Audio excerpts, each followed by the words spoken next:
Hello, everyone. This is Eric L. Dunavant, the Mindset Disruption Strategist. Welcome to another episode of Redefining Success, the Kingdom Builder Spotlight.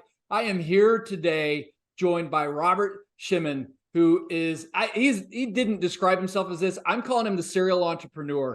He's focused on building wealth for investors in real estate. He is a New York Times bestselling author of the book, How Come That Idiot's Rich and I'm Not. Robert, welcome to the show. Great to be here with you, Eric, and welcome everybody. Boy, Eric, I've been watching your stuff and reading your stuff for a while, and just so honored to be here with you and your people.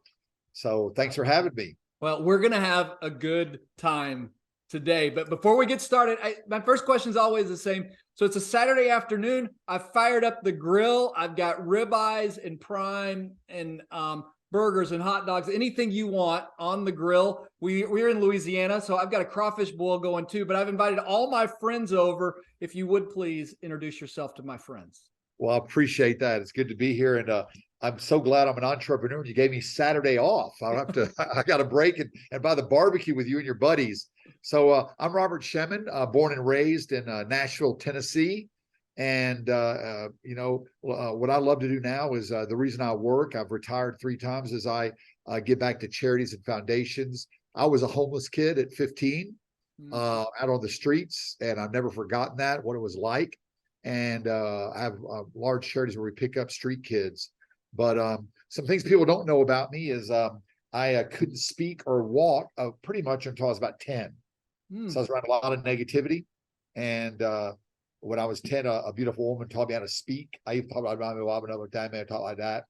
And got my braces off. And I actually didn't really go to school or have friends. And when I was 10, my parents thought everything would be great. He's been in school. He could speak pretty good now. And I pretty much flunked every class, dyslexia. And first 20 years or so, which is pretty rough. Never graduated high school from Nashville. And I'm single. I was married for quite a long time. I have a son, which I'm very proud of. He has the best job in the world. He is a yacht captain in Miami. What? Oh, His office is a boat. And in the last few weeks, he's taken out Jeff Bezos, Shaquille O'Neal, Jamie Foxx. That's his office, is a boat. I love people that create their own reality. And he did it on his own. People say, "Oh, your dad is a rich dad, helped you out." Not a bit. Really proud of him. Plus, he's got good values, works hard, takes care of people, has a work ethic in Miami, believe it or not. Really proud of him. Spent a lot of time with a family. Nothing better than family. Love to travel. That is my addiction. I think it's a healthy one. I've been to 84 countries, and I just love going places, meeting new people. And the reason I write books, I think, is so I could buy books. I probably read a book or 2 a week. Wow. That's another big hobby of mine. Have done martial arts since I was young. Completely changed. I think it's great for any kid or anybody. Discipline, focus, the limitless changed my life. And just try to be happy and go around the world studying what makes people happy, what works. And I believe you can learn from everybody. Amen. And I've learned that we're all the same. I've been around billionaires and broke, as I mentioned, and everybody in between, and people are people. And I've been to 84 countries and crazy places. And pretty much people are the same, family, take care of each other, trying to get ahead, trying to better themselves. And a lot of people like me, and I know you, Eric, and like to give back. And they do it in quiet ways, amazing ways. And I think that's really what it's all about, being of service. Oh, wow. Yeah. How's that? Well, we're going to have a good time. I've already got questions right now. Quick barbecue, so I'll take 2 ribs and the steak. We'll keep them coming. If you finish all that, we'll keep them coming. Here's where I want to start. As you look at your life right now, where you are this very moment, what are you most passionate about? What's getting you out of bed every morning with a smile on your face? So, I think life's a series of moments, and everyone can think of a moment where something changed. And I'll start with a quick story, a moment that changed my life about what keeps me going. Because I'm busier now, more passionate now, doing better now than I think I've ever done. I was born June 10th, 1963, And I always have some type of mentor. I believe you need, whether it's an uncle, an aunt, a grandmother, a priest, a minister, a rabbi, you got to have somebody, a financial person, holding us accountable or bouncing ideas off of. So I had this amazing mentor named Chaim. He passed away recently. Anyway, I had about 10 years ago, right after the crash, maybe a little more than that, I kind of retired, late 40s, sold a bunch of real estate, and took my son, homeschooled, and our goal was to go see the best beaches of the world. And we made a dent in it. I was living the life, the dream. And after 8 or 9 months, I'm not saying I got bored. You can't get bored at a resort, but I felt like I wasn't doing anything, contributing. I'm living the dream, And I went to see Chaim, and he asked me a couple quick questions that I'll answer your question. He said, "Who's the most important person in the world?" I said, "Well, my son." And about the time he was about 15. He said, "Well, Robert, what have you done in the last few months that have really made you feel good besides your travels?" I said, "Well, my son, I went to a homeless shelter and volunteered for half a day, and gave a little money, and man, it felt pretty good, And he said, "Well, you like to help?" I said, "Yeah, I think we all like to help deep down." And he said, "Well, I got a friend who has a charity. And here's an interesting guy. This is a religious guy who has a charity. He recommended somebody else's charity. Very rare." Yeah. He said, "Why'd you do that?" He goes, "Friend of mine has a charity. So you're going to go back to work, and you're going to not change anything, do more deals the same way you did. And your income's going to go up 300% in 90 days, part-time. And you give your money to my friend's charity. And you're going to ask your son, he's going to help." Now, at that time, my son was about 15, living in Miami Beach. That was our base. And, we always judge people. I said, "Listen, I know my son. He's 15. He's a good kid, but he is not interested in philanthropy. He's interested in girls and iPhones and sports, like most kids." And he goes, "Don't think, ask." I was shocked. I said, "Alexander, my kooky mentor guy says we're going to start some charity stuff. We're going to buy defibrillators that save people's lives. And we'll have lunch and dinner with them, with the people's lives we saved." And I said, "What do you think?" He goes, "I'm all in." He goes, "I'll work, I'll do the counting, I'll raise money." I was shocked. Wow. Went back to work. My income, which is impossible as an entrepreneur, as an investor, maybe 10, 20, 30% increases are great. Yeah. And it went up 300%. And I didn't change a thing. What was the thing that changed? I was excited again. I was on purpose. I know you teach that, Eric. You talk a lot about it. I wasn't just going to make money or to buy another car, which is great, or to take care of your family, which is awesome. And I literally was just on fire. And ever since then, I've been working with charities. They've been growing, specializing in picking up homeless kids here in Colombia and other places. And we rehabilitate them. We teach them businesses. And, these street kids, and I'm a big believer in education. I will put street smarts against MBA any day. And they're 14, 16 drug addicts. They sniff glue. They're being sexually exploited. They have nothing. And we get them off the street, get them off the drugs, give them a safe place, get them into school, and offer them 48 businesses that they run and they start. And we don't just give it to them. And some of these kids are just unbelievably successful. Really? I mean, I'm not surprised, but what an incredible story. Because that desire, a lot of us, we all say we want to start a business. We say we want to be successful, but do we really have the desire? And these kids are coming from the street and they have desire. Nothing will stop them, and their experience in negotiation, and overcoming obstacles, because every minute on the street's an obstacle. And I'm sorry, myself included, a lot of us are spoiled, Yep.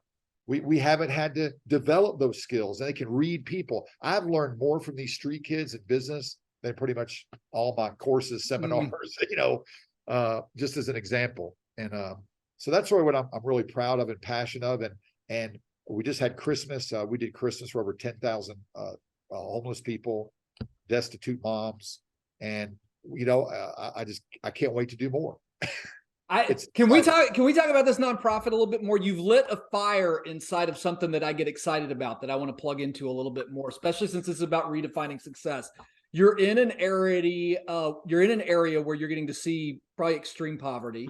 I would imagine. Yes, I'm in Colombia, South America. Great country, love it, safe, beautiful. But a lot of Americans, and listen, I've been on the street. To this day, it's funny, Eric. Today I went to the ATM and some money came out.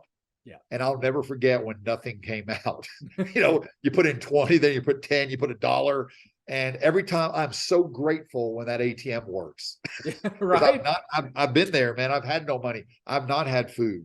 I know what it's like. Not so bad, but I've had a taste of it. Well, but what you're really hitting on here that I want to spend a little bit more time talking about and maybe get you to unpack it. It's something that my wife and I are passionate about is if we really want to solve poverty, the idea in America is you just give people stuff and you try, but really what I've been more passionate about, it sounds like you're passionate about as well, is that teaching people how to do business and how to create their own and giving them hope for their own future rather than hope that somebody else is going to show up tomorrow is the difference in really alleviating poverty. Yes. And I'll tell you, they did a study, radical. They went to Africa and interviewed like 10,000 recipients of aid. And they said, tell us what you want. That's radical. Ask the people what they want. Yeah. And the first thing they said is stop sending us food. Mm. They said, show us a way where we can make a living. And listen, a lot of you help people with your church, your counselors, better than I. We had an army of social workers, psychiatrists study what we're doing. And all the single moms, homeless women, kids, they all say that when I could go out and make money in my own little business, even if it was $1, my self-esteem went up. Yeah. My worth went up. I got happier. Not just the money, where they make a little bit, some making a lot. Just to able to create and do something, get away from their abusive situation, not have to, and it's just life changing. Something that they create, they're proud of, and it's all about empowering. But they've got to want to do it. Oh yeah, we all project. Oh, my drunk, cousin. I'm going to give him a job and help him out. Well, he don't want to be helped. So we make them work for it. They got to write a letter. They got to apply. They got to stick with it. They got to tell us why they want. Number one determinant of success, as is desire. Mm-hmm. And most of them have it. Some don't. You got to dig in. Well, what's interesting, we had an opportunity to go to one of the poorest towns in Mississippi, and while we were there driving around one of the communities, here was the thing that really hit me was who's the dreamer, who has hope here. So when I dream of owning a business, I dream of doing this, but if you've never seen that modeled for you, how can you ever dream it? Yeah. So how are you guys finding an opportunity to plug these dreams into the people that are coming through the centers and the groups? It's very interesting. A lot, it's funny. A lot of people here do have that dream, but they have no clue how to do it, like you said. Okay. And we have our kids go out and show them, and they talk to them because they don't listen to me. I'm out of their reality. I'm an older white dude from America, Correct. boring, yep. whatever. I do speak the languages, and we do it in America too with Student Financial League. But you just show them that it can be done with an example. And all of a sudden, it's like you said, a light bulb goes like, and that's what got me. I was broke, miserable, and I met a guy same as me, never graduated, who did well. I'm like, wait a minute, somebody else did this. Maybe I can do it. They got to see that one person. Because I was brought up, if you don't have money, you're not going to have money. All the rich are rich, the poor get poor. Go to school, suffer, work, suffer some more, and that's it. Maybe when you're 70, you've saved a few dollars and you retire and you die. That was our plan, right? And if you don't like it, suffer more. We're not in that club, right? So and that's how you feel. But when they see one person who gives that flicker of hope. Yeah, that's it. For example, they're like, well, maybe I can. You see that their face change, that there's a chance. They don't really believe it, but they believe there's a chance. Yes. That's why we all play the lottery. We know we're not going to win, but there's that chance. That's all we need is just the flicker of a possibility. 1 out of 12 billion. I got a chance. So you've got a nonprofit that in one sense is helping people answer the question, how come that idiot's rich and I'm not? Right. So that's what your nonprofit's doing. But man, before we get into what you're doing, what do you think is the biggest obstacle for most entrepreneurs or people who want to be entrepreneurs in the United States because all the opportunities here, yeah. I mean, if you can do it in Colombia, you can do it here. First of all, we have, I was just in Ivory Coast, Africa, Middle East, of course, South America. And listen, I'm the most proud American. My great uncle, Will Shemin, Medal of Honor winner. We immigrants from Russia, came with nothing. I'm the biggest believer in America, love America. And we have no idea how easy we got it. That is true. I mean, we really take it for granted. I mean, here in Colombia, if you don't work, you don't eat. I mean, there's no programs, there's no one to help you pretty much, and people try, they work hard. There's no bumps. They go on the street and learn to circus act. So the biggest obstacle, and if you don't mind today, we're gonna do happy hour 2 for 1. I'm gonna give you 2 quick answers. Yes, please. I've probably spoken to 3 or 4 million people about entrepreneurship, and I'm really fascinated by this. What your questions, great question. And I think number 1 is fear, which is really stupid. I'm gonna look bad. Well, I already looked bad, when I was broke. I mean, and nobody really cares so much if you fail, but you're gonna fail. Right. I'm going to tell everybody right now, you're scared to start because you're going to fail. I promise you, I fail 8 to 10 times a day, but you're still in business. You're still moving forward. You overcome, you learn. There's no such thing as failure, either learning or success. And the second thing is, and this is a problem in America, comfort. We all say, man, I want to start a business. As you know, it's work and effort, or I want to, start some disciplined investing program. It's discipline and effort. And, I'm kind of comfortable. I got a house, iPhone, I got 2 cars or a car, and we got 2 jobs, and we take a little vacation, and we're sitting in our pretty nice place with all the luxuries. And, a lot of people say they want it, but they're just too comfortable. Not enough pain. There's not enough motivation or reason. And I really think that's a problem everywhere, but more so in America, where, we may not think we're doing so well. But if my kids out in the street, saw you, they're like, man, he's got shoes. I wish I had I had 1 shoe. Well, I had 3 meals. I had a meal in 24 hours. I've got no place to sleep tonight. Go ahead. No, keep going. I don't want to stop you. Yeah. No, and by the way, I know you probably felt this too. Everybody thinks they got problems. I think I got problems sometimes. People go, why do you really work with the street kids? I say, well, we help them. I think it's got to get back. Really one of the main reasons is selfish reason. All my problems go away, Eric. I just did a special needs thing. Everybody, I got a bank problem. I got this problem, a little family problem, challenge, whatever you want to call it. I like to use challenge, not problem. And man, I see these cancer kids and moms who have special needs kids or people who have literally nothing, and they don't complain. Yep. And as my son says, we live in the first world. We have first world problems. Man, my car lease is due. I'm stressing my, mortgage on my 3,000 square foot home or whatever it may be. I mean, everybody has problems, but it really puts everything in perspective. So I challenge everybody, go down and volunteer at a homeless shelter, veterans, whatever you're into for a day. Take your kids and you'll be amazed. Yeah, you're helping them. They're going to feel good that you showed up. It's going to change you more than anything. And and that was probably going to be my next question. For the person who's stuck, what would you recommend that they do? Or what do you do to challenge them to get out of that mindset? Well, the first thing is, what's your real why for doing it? Just to make money. Okay, that's okay. But it usually doesn't work so well. I really want to help my family. Really? Well, why? And then start with step 1. I know myself, I was like overanalyzing everything for a year, trying to figure out the entire US economy, investment market, politics, before I did anything. And, everybody's busy.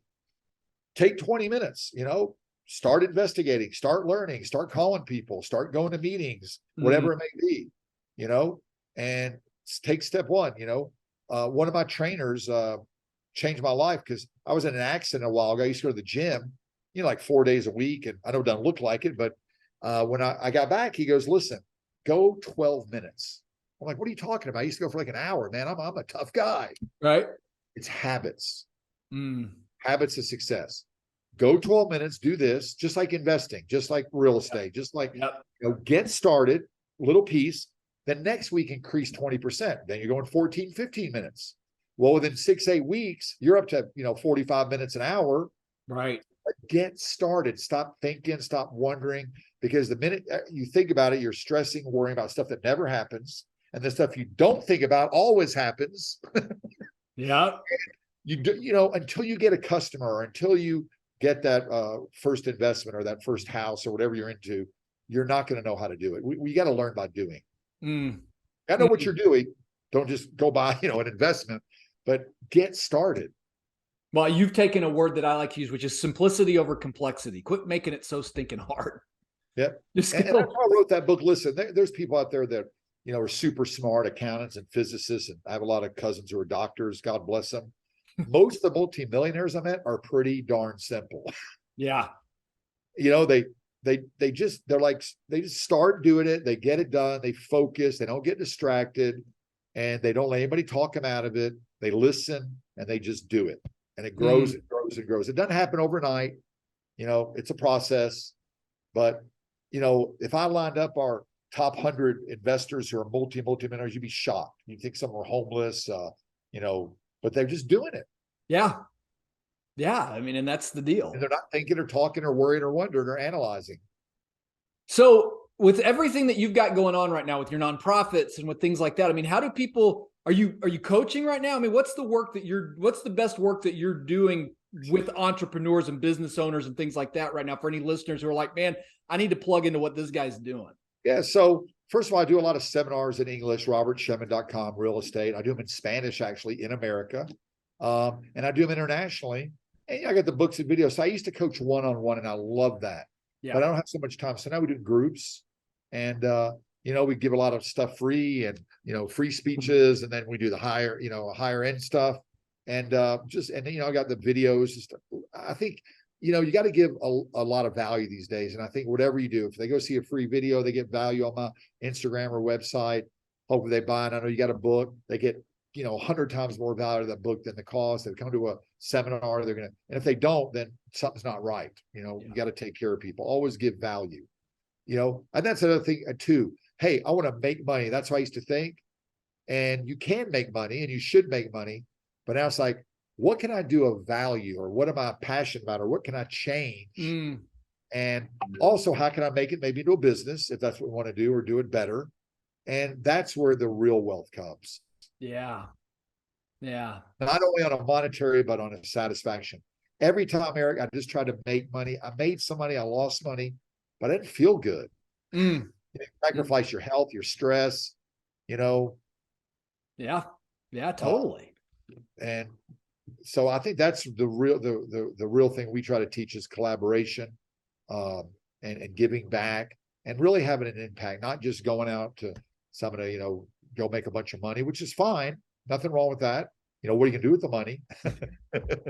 Well, you said I missed this window right here, so I'm going to circle back to it real quick, because you just kind of alluded to it. I mean, so if your only focus is on you, whether it's making money or whatever, but if all your focus is on you, you totally missed the point. One of the things I've loved, and it sounds like exactly the same experience you're having, because we've even done this with my kids, is like getting somewhere that makes you uncomfortable, whether it's a mission trip in a third world country, or it's going to a homeless shelter, or it's going just even down the street, but being somewhere that makes you, that I like to call it disrupts your mindset and your thinking to realize how good you have it, is really what I've found. And what you seem to be saying is that's really the secret, because then you figure out it's not about you. Yeah.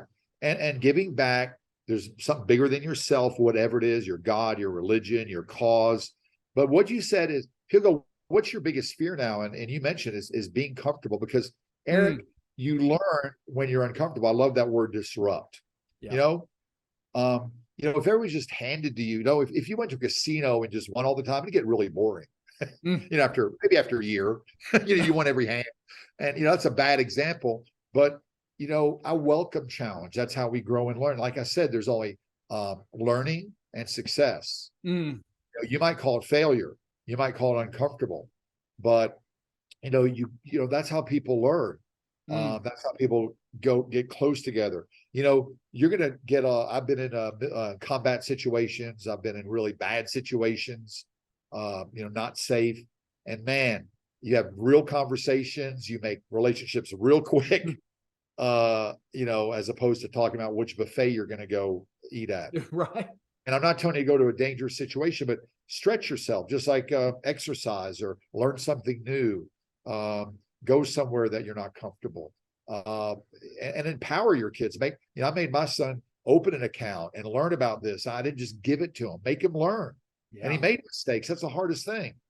Yeah. But that's how he learned. Absolutely. You know, Absolutely. I do Robert, and the only way unfortunately, we don't have enough time based on kind of how long the show typically runs. I'm going to ask you a few questions. One, is there anything you didn't get to talk about it that you wanted to make sure you shared and I didn't ask you the right question? That's a great question. But first of all, your questions are great. And you know, I can't think of one, but I think the thing is everyone probably listening or watching probably says, well, you know, I've got this challenge, I don't have enough money.